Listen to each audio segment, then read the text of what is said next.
Assalamualaikum warahmatullahi wabarakatuh. Perkenalkan, nama saya Tiara Murni, NIM 2027084, kelas 2B keperawatan.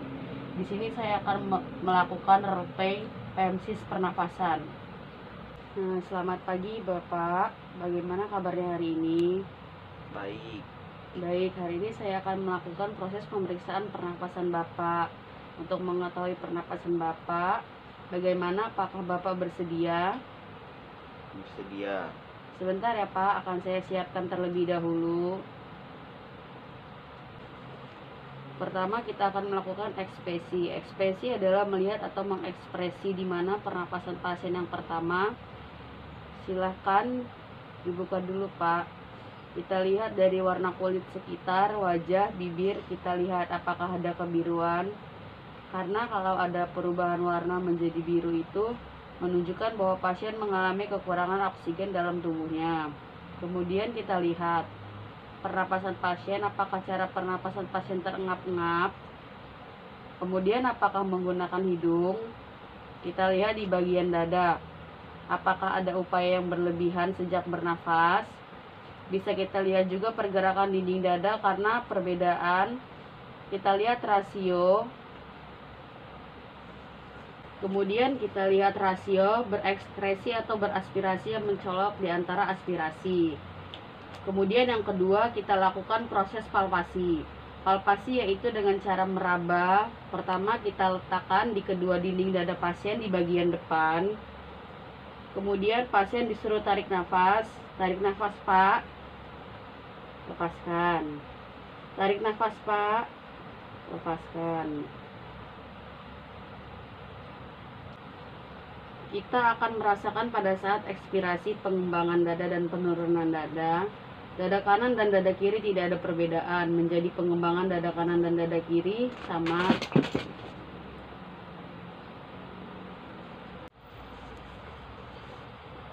Kemudian pasien kita suruh duduk.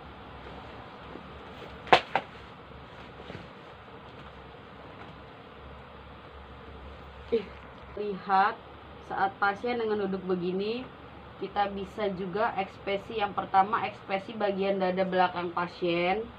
Kita lihat penderita pasien atau tulang belakang pasien apakah mengalami masalah, apakah dia tiposis, prodiosis, latosis. Jadi tiposis cenderung ke depan, kalau prodiosis terlalu ke belakang atau berbentuk huruf S. Karena perubahan belakang itu akan mempengaruhi saraf dan tulang belakang pasien. Jari kita di atas punggung seperti kupu-kupu, tangan seluas paru. Kemudian pasien kita suruh untuk tarik nafas. Tarik nafas, kemudian ucapkan 77.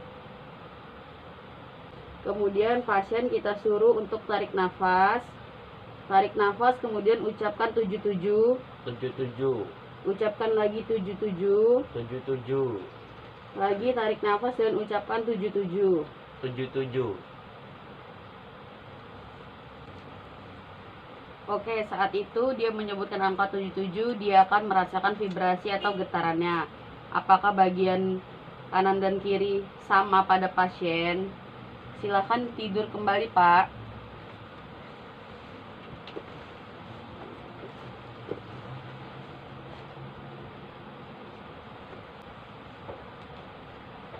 Kemudian yang ketiga yaitu perkusi. Perkusi pada pernapasan pasien itu kita perkusikan, normalnya pada paru akan terdengar suara eksternal atau eksternal. Kemudian di saat kita perkusi ada benda yang lebih padat, yaitu kita akan dengar suara carles atau peka. Jadi jika kita lihat atau memandang pada pasien pratrokal dada itu tidak hanya ada paru, yaitu ada jantung di sebelah kiri dan kemudian ada hati di sebelah kanan bagian bawah. Jadi saat bagian paru kita perkusi, kita temukan resonan, berarti di situ area paru. Jika bertemu dengan area lebih peka itu lebih bisa ke jantung atau ke paru. Saat pemeriksaan jantung kita akan terlihat imagenep itu bisa kita mulai endoskosa 2, kanan dan kiri, hipoksa 3.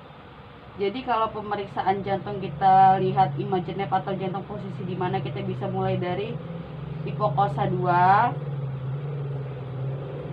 hipokosa kanan, hipokosa kiri, 3 dan 4, hipokosa 5. Disitulah bagian paru atau nanti di saat perkusi itu dia akan lebih peka.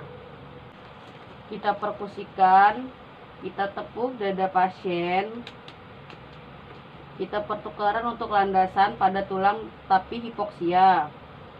Hipoksia 1. Di bawah ini sudah mulai peka, berarti di bawah ini hipoksia ini area jantung. Kemudian bagian hipokosa kanan,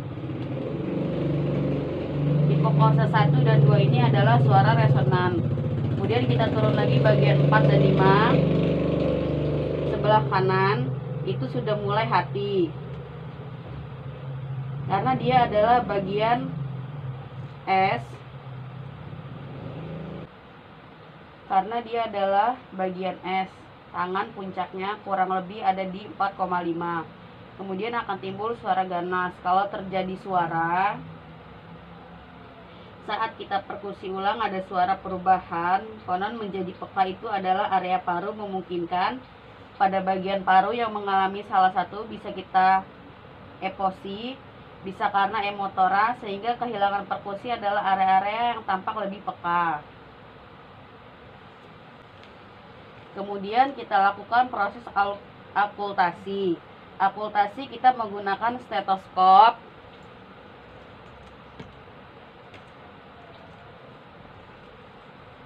Kita menggunakan stetoskop.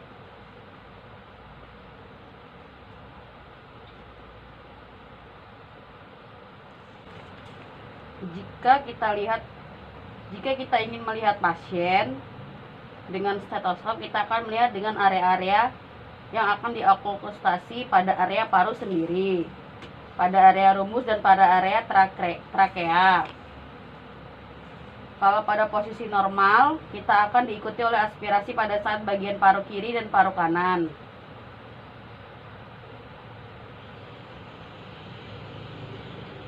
Ini akan terdengar suara aspirasi.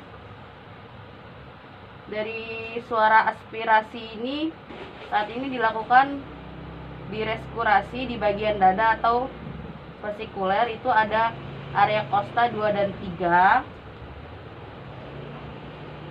Itu antara ekspirasi dan aspirasi.